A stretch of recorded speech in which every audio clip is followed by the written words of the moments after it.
जुनैरा, कहाँ पे situation stand कर रही है? अगर हम ये मान भी लें कि ये मियाँ छोटे मियाँ साहब का बयान ये नहीं है, बड़े मियाँ साहब और मरीम बीबी इस तरह से सोच रही हैं, लेकिन डैमेजेस तो इनडायरेक्ट भी हो सकते हैं।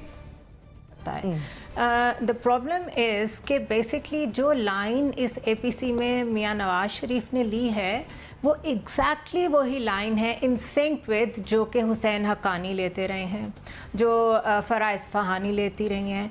वेस्ट इस वक्त जिस कदर एक्टिवेटेड है अगेंस्ट चाइना एंड CPEC वो हम सबको पता है। गिलगित बल्तिस्तान इस वक्त एक स्ट्रेटेजिक मसला है जिसको स्पेशल अटेंशन के ज़रिए से हल करने की कोशिश की जाई है। सो मेरे ख्याल में इस टाइम पे जबकि हम उसको 5वां सूबा बनाने जा रहे हैं, बिकॉज हमारे वहाँ पे अब एसेट्स होंगे, स्ट्रेटेजिक एसेट्स होंगे। अगर डैम बन रहे हैं तो हमने उसे सिक्योर करना है, अगर डेवलपमेंट हो रही है तो हमने उसे सिक्योर करना है।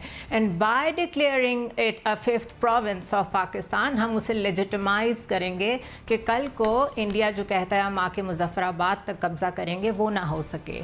अब इस सेंसिटिव मसले पे अगर सारी हमारी पॉलिटिकल पार्टीज़ को कोई दूसरा इदारा बुलाता है जिसका डायरेक्ट ताल्लुक है डिफेंस के साथ, तो इसमें सियासत कहाँ आ गई मुझे तो वो समझ नहीं। आप देख लेंगे कुछ अरसे में इंशाल्लाह GB is going to be our 5th province. रह गई नवाज शरीफ की बात, नवाज शरीफ ने सेंस कर लिया है कि वो कानूनी उनके ख़िलाफ़ जो हिचेस हैं वो उनको तो किसी भी तरह टैकल करने की पोजीशन में नहीं है, क्योंकि ट्रेल्स नहीं है उनके पास, चीज़ों के जवाब ही नहीं है उनके पास।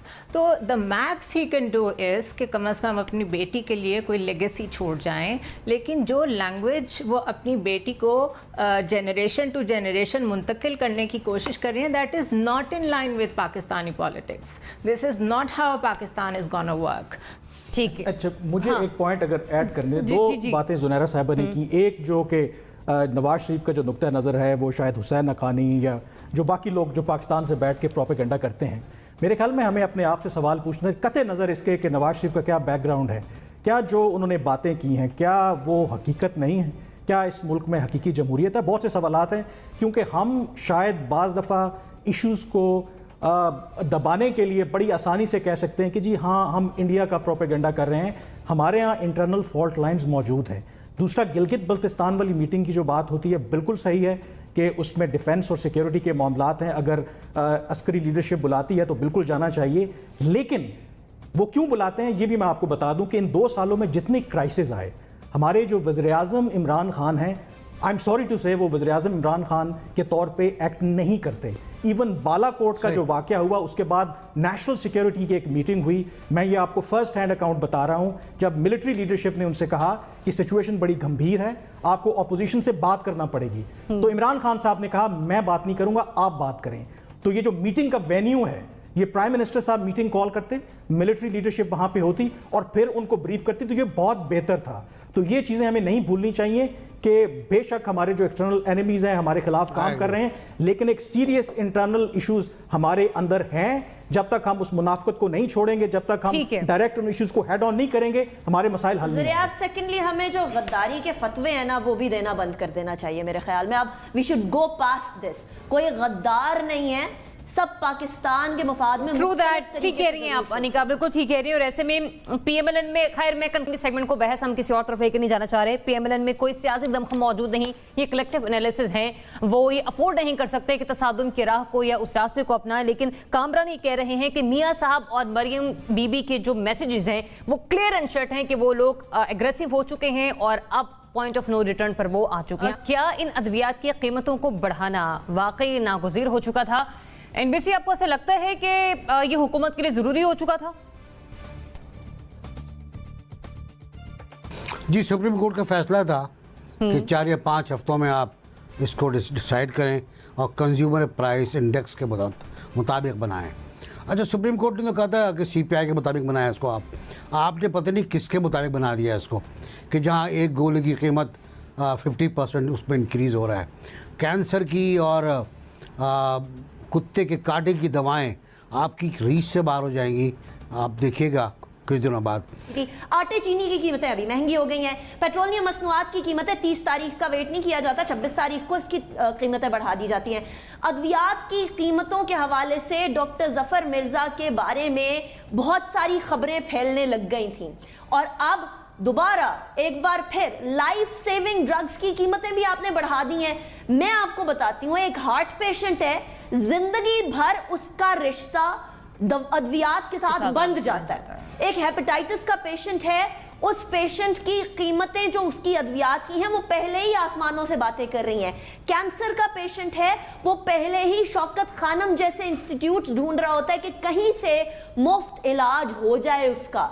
इसके अलावा डायबिटीज की जो इंसुलिन की कीमत है वो कई गुना बढ़ चुकी है। हम तो तनकीद का निशाना बना रहे थे पिछली बार, जो पिछले SAPM थे डॉक्टर जफर मिर्जा, अभी फैसल सुल्तान साहब, डॉक्टर फैसल सुल्तान साहब को मैं बड़ा रिस्पेक्ट करती हूँ इसलिए क्योंकि is a highly qualified person, very sane personality, very decent personality. लेकिन ये कीमतें बढ़ाना at this point in time सरासर ज्यादती इसलिए है क्योंकि पाकिस्तानी अवाम पहले ही बहुत सफर कर रहे हैं। आम अशया खुर्दनोश की कीमतें आसमानों से बातें करी हैं, पेट्रोलियम की कीमतें आसमानों से बातें करी हैं। ऐसे में एटलीस्ट जिंदगी बचाने वाली अद्वियात को तो एक गरीब आदमी की पहुंच तक रहने दें, एटलीस्ट जिंदगी बचाने के कोई जराए तो एक आम आदमी के पास रहने दें।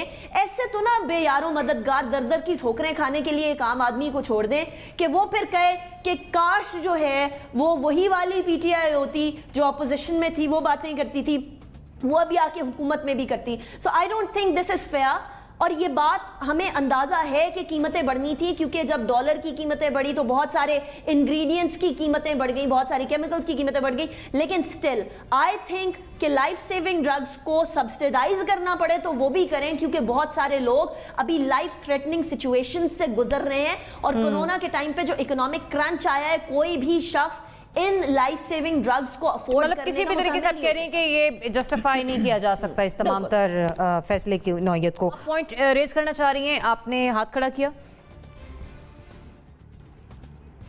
जी ज़रिया, आई जस्ट वांटेड टू से कि ये फार्मास्यूटिकल्स को तो आप सिर्फ एक एड ऑन समझे ना, अदरवाइज जितनी भी तरह के माफियाज हैं जिनको खान साहब माफियाज कहते हैं, चाहे वो आटे के हों, चाहे वो चीनी के हों, जो भी हों। इसी तरह पुलिस एजुकेशन सेक्टर की हमने बात की कि उनके ज़ोर देने पे इन्होंने स्कूल खोले हैं, शायद अभी नहीं खोलने चाहिए थे। ये जो बिजनेसेस हैं, बड़े बड़े बिजनेसेस हैं, यूँ लगता है जैसे उन्होंने गवर्नमेंट को टेक ओवर कर लिया है, ये हर एक के आगे सरेंडर कर देते हैं।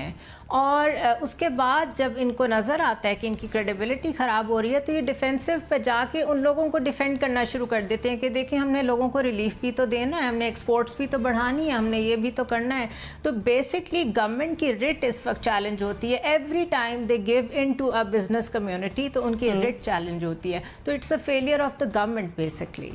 ठीक है, तो बैड गवर्नेंस का एक और ये नमूना है ये इस किस्म का फैसला लिया जाना। रोटी के बगैर शायद एक गरीब पैवल है वो ज़िंदगी गुजार सकता है, लेकिन बात आती है अगर एक बीमार शख्स की तो अद्वियात खरीदे बगैर, उनका इस्तेमाल लिए बगैर उसकी ज़िंदगी का गुजारा बेबस और नामुमकिन दिखाई